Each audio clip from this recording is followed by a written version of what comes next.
चलिए आज ना इतिहास के पन्नों को पलटकर एक ऐसे आदमी की कहानी में चलते हैं जिसने हिंदुस्तान में एक ऐसे साम्राज्य की नींव रखी जिसकी गूंज सदियों तक सुनाई देती रही। ये सवाल असल में ज़हीरुद्दीन मोहम्मद बाबर की पूरी जिंदगी की कहानी है। मतलब एक ऐसा राजा जिसके पास कोई राज ही नहीं था और वो हिंदुस्तान का सम्राट बन गया। तो चलिए उसके इसी कमाल के सफर को ना एक एक करके समझते हैं। तो कहानी शुरू होती है संघर्ष से। एक ऐसे राजा की कहानी जिसका कोई राज्य ही नहीं था। बाबर की रगों में ना दो महान वंशों का खून था। एक तरफ पिता की ओर से तैमूर और दूसरी तरफ मां की ओर से चंगेज खान। सिर्फ 11 साल की उम्र में उसे गद्दी तो मिल गई, पर किस्मत को कुछ और ही मंजूर था। एक के बाद एक झटके लगे और उसने अपने पुश्तैनी राज्य फरगना और समरकंद दोनों ही खो दिए। लेकिन वो हार मानने वालों में से नहीं था। उसने काबुल पर कब्जा किया, एक नई शुरुआत की और बस वहीं से उसकी नजरें टिक गईं हिंदुस्तान की तरफ। और फिर वो पल आया जिसने हिंदुस्तान का इतिहास हमेशा हमेशा के लिए बदल दिया। पानीपत का मैदान और बारूद की वो आवाज, ये सिर्फ एक जंग नहीं थी, ये तो जैसे युद्ध के मैदान पर एक टेक्नोलॉजिकल रेवोल्यूशन की शुरुआत थी। अब जरा इन नंबरों पर एक नजर डालिए।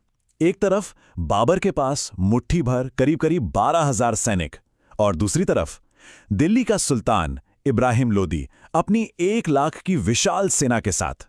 मतलब कागज पर तो ये लड़ाई जीतना नामुमकिन था, एकदम नामुमकिन।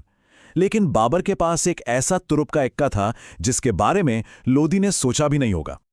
तो सवाल यह है कि इतनी छोटी सी सेना ने ये नामुमकिन काम आखिर कर कैसे दिखाया। यही तो कहानी का सबसे मजेदार हिस्सा है।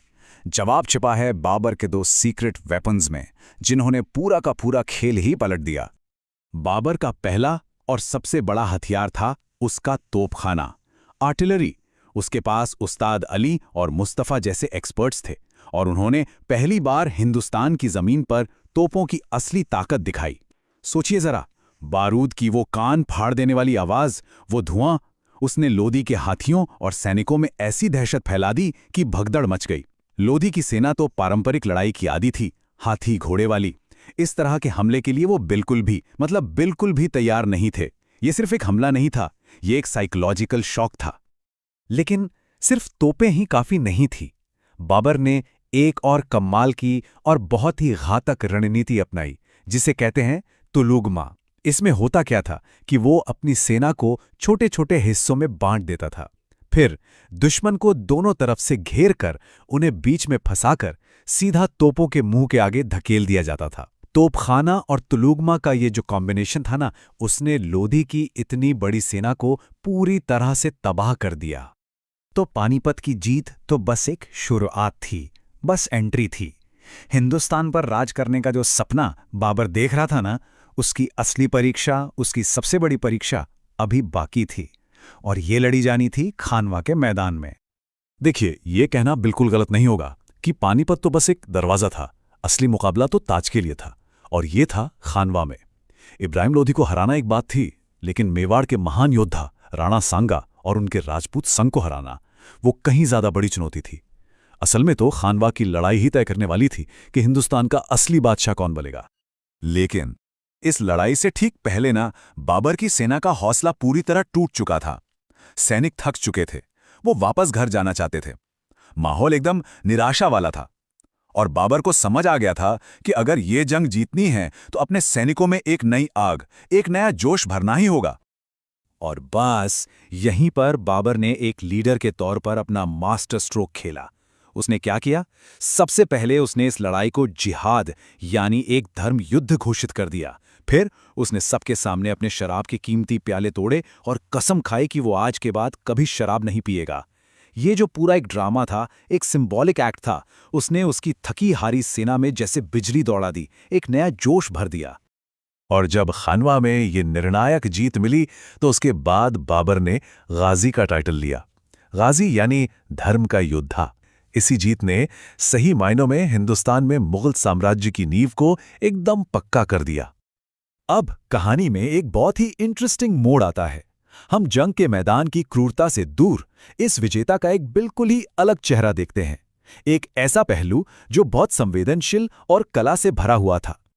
पता है, बाबर सिर्फ एक योद्धा ही नहीं था, वो एक बहुत अच्छा लेखक भी था। उसने अपनी ऑटोबायोग्राफी बाबरनामा खुद लिखी थी। और ये किताब सिर्फ लड़ाइयों की कहानी नहीं है। इसमें उसने हिंदुस्तान के मौसम, यहाँ के फूल पत्तियों, जानवरों और फलों और हाँ, खासकर आमों के बारे में बहुत ही खूबसूरती से लिखा है।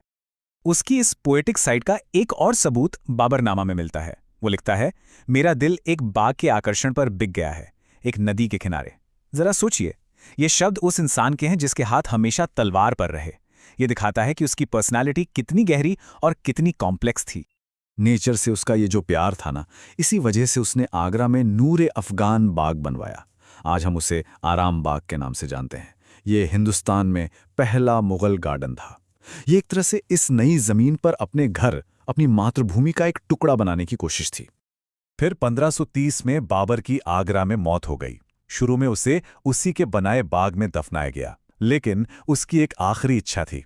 वो चाहता था कि उसे काबुल में दफनाया जाए। तो कई सालों बाद उसकी ये इच्छा पूरी की गई। उसके अवेशों को काबुल ले जाया गया और उसके सबसे पसंदीदा बाग, बागे बाबर में दफनाया गया। और इस तरह उसकी कहानी का जो सफर था वो पूरा हुआ। तो आखिर में सवाल यही उठता है कि बाबर कौन था?